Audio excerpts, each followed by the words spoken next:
Assalamualaikum warahmatullahi wabarakatuh. Selamat datang kembali di channel Alam Astral Official. Tentunya masih bersama saya sendiri, Epi. Bagaimana kabar sobat misteri semua? Semoga kalian sehat-sehat saja ya. Maaf buat kawan-kawan misteri karena baru bisa upload lagi setelah beberapa bulan tidak upload karena ada sesuatu hal. Oke, pada kesempatan kali ini saya akan membawakan sebuah kisah nyata yang saya alami sendiri. Kisah ini adalah kisah yang berkesan dan tak dapat saya lupakan di dalam kehidupan saya. Nama-nama dalam cerita sudah saya samarkan ya, dan mereka adalah keluarga saya sendiri. Kejadian ini terjadi pada tahun akhir 2020 silam, tepatnya pertengahan bulan Desember. Oke, langsung saja ke ceritanya. Inilah dia yang berjudul Pertarungan Dua Kodam Leluhur. Kami 5 bersaudara. Saya, Awang, Topan, dan kedua adik perempuan saya, sebut saja namanya Nur dan Rahma. Pada saat kejadian, saya sedang bekerja dan merantau di daerah Tangerang. Tepatnya Selasa sore itu, pacar dan adiknya sedang berkunjung ke rumah saya. Kebetulan rumah dia dan rumah saya bertetangga kampung. Jadi hanya butuh waktu sekitar 30 menit jarak yang ditempuh.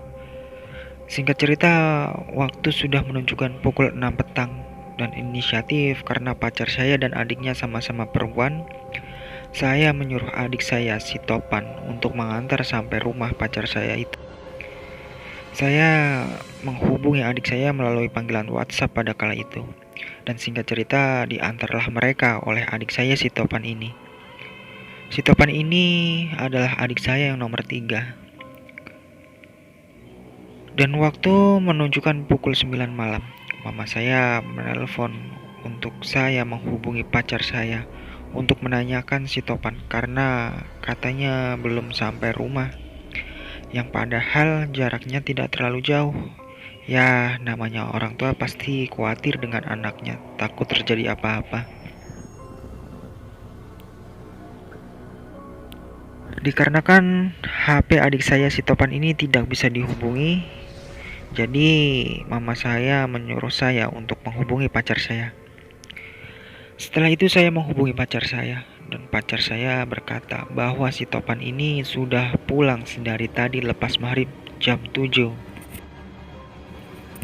Mendengar hal itu saya menjadi was-was, karena memang waktu itu lagi gencar-gencarnya rawan begal. Saya sudah menghubunginya berulang kali, namun HP adik saya tak bisa dihubungin sama sekali. Sontak hal ini membuat saya dan keluarga saya serta keluarga pacar saya menjadi khawatir. Dan singkatnya, sekitar pukul 11 malam adik saya pulanglah ke rumah.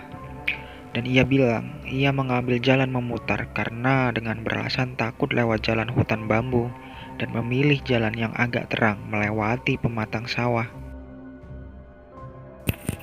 Namun naasnya di tengah jalan, roda sepeda motor adik saya ini mengalami bocor dan beruntungnya masih ada bengkel motor yang buka pada jam-jam segitu.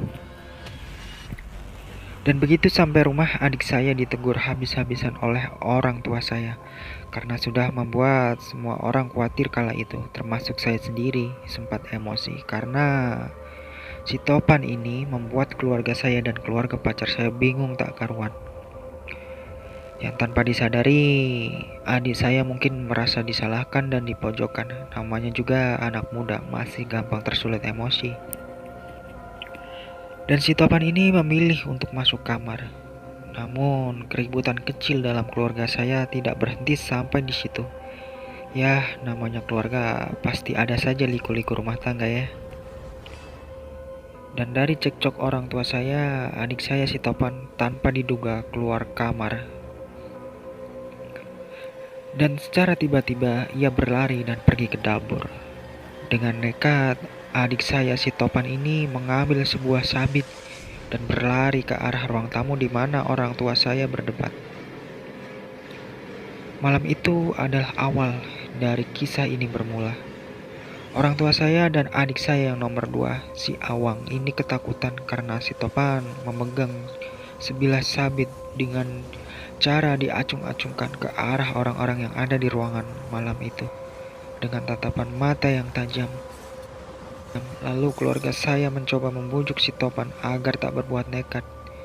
Dan si Topan ini malah berlari keluar rumah dan melempar sabit ke arah halaman rumah. Lalu adik saya si Topan ini berlari tak tentu arah, yang kemudian disusul beberapa saat oleh adik saya yang nomor dua, si Awang dan mama saya.